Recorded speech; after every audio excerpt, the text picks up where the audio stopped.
Kumusta mga brad? Siguro nga nagtataka kayo kung bakit bihirang-bihira kayo makakita ng Kawasaki na lower displacement. Sa lahat nga po ng mga Japanese brand, isang brand na ito sa nakafocus lang sa mga big bikes nila. Hindi katulad sa ibang brand na nakikipagpaligsahan talaga pagdating sa mga motorsiklong may lower displacement. Doon lang talaga sila sa mga higher displacement. Lalong-lalo na nga po dito sa atin sa Pilipinas. Karamihan talaga sa mga motor nila, mga big bikes. At kapag sinabi mo na ngang big bikes ni Kawasaki, talagang quality.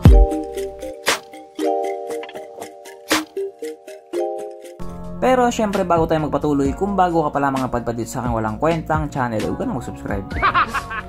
So yun na nga, marami nga po ang nagtataka kung bakit bihirang-bihira silang makakita ng Kawasaki na may lower displacement na makina. Sabi pa nga ng iba, dapat daw gumawa ang Kawasaki ng 150cc or 155cc na underbone. Katulad doon sa Sniper at Honda Winner X. Kung sakali daw nagagawa si Kawasaki ng ganon, magiging mabenta daw yun. Sabi ng mga taong panay pabili sa mama nila.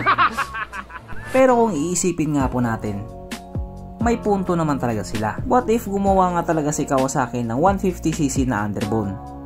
Ano kaya magiging resulta? May paiiyakin siya or iiyak siya? Depende dyan sa dalawa. Pero alam nyo ba, bukod nga po doon sa Kawasaki Ninja 125, meron pa silang isang 125cc na talagang hindi ka magsisisi. Itong motor nga po na ito, matagal na silang may ganito. At ito nga po ang naging pantapat nila sa Groom 125 ng Honda. Na kung titignan mo nga yung itsura, parang may hawig silang dalawa. At itong motor nga po na tinutukoy ko lang iba kundi ang Kawasaki Z125 Pro. Alam ko yung iba sa inyo, kilalang kilala talaga ang motor na ito. Pero syempre marami din ang mga tao na hindi kilala or walang alam sa motor na ito. So para nga po doon sa mga hindi nakakaalam, itong motor na ito ay nag-exist na dito sa Pilipinas. Paano masabi? Kasi nga kalbo, dinala siya ni Kawasaki dito. Kaso lang, may kaso lang. Yung existence niya dito sa Pilipinas, parang relasyon yung dalawa. Hindi nagtagal. Samantalang sa ibang bansa, tuloy-tuloy pa rin siya. Mapa hanggang ngayon. Kaya dahil dyan, pag-usapan na naman natin kung ano ba meron sa motor na ito at kung gaano nga ba talaga siya kaganda. So ito nga po ang Kawasaki Z125 Pro na mayroong 125 cubic centimeter engine displacement, 4-stroke single cylinder, single overhead cam with 2 valves. Naka fuel injected, kaso lang ito po ay naka air cooled pa din. Panis yan sa Honda Click 125.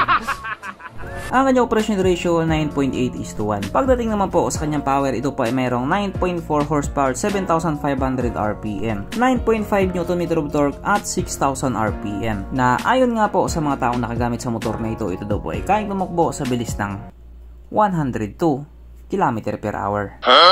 Pero sa ibang bansa, 90 lang talaga top speed niya. Aba syempre, ibang usapan na kapag Pinoy na nakasampa.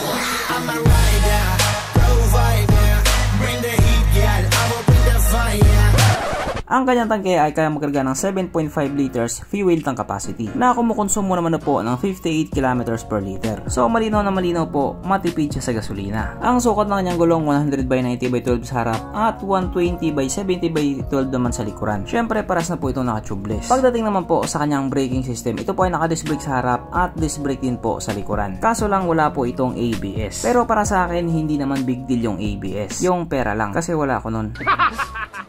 Ang kanyang seat height ay may taas sa 779mm at 155mm naman ang kanyang ground clearance. At ang motor nga po na ito ay may kabuuang bigat na 102 kg. So para nga po sa isang 125cc na motor, sakto lang yung bigat niya. Mapunta naman po tayo sa iba pa niyang mga features. So ang ilaw nga po sa motor na ito, naka-halogen at naka-LED naman yung taillight niya. Ang kanyang gauge panel ito po ay combination ng analog at ng digital. Bukod nga po sa mga bagay na yon, wala naman na talagang gaanong special sa kanya. Kasi nga, simple lang naman talaga siya. Pero kung mapapansin nga po ninyo, hawig na hawig talaga niya yung Groom ni Honda. Yes po, kasi nga, siya talaga yung ginawang pantapat doon. Kaya hindi na po nakapagtataka na maghawig sila. Samantalang si Rusi, tahimik lang.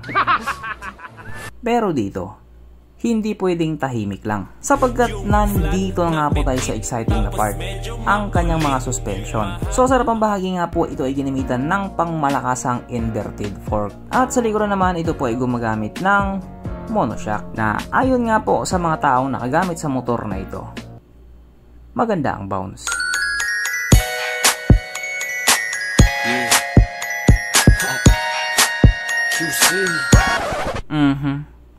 Panigurado. Wala na namang nalungkot.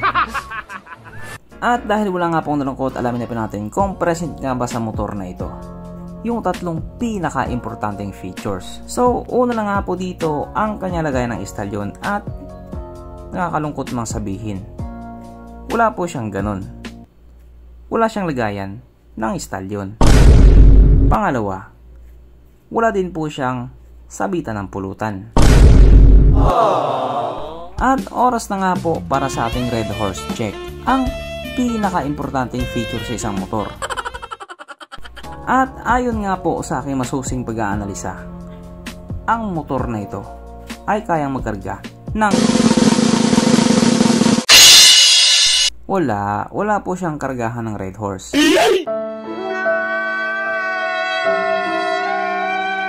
So therefore ang motor na ito ay hindi pala recommended.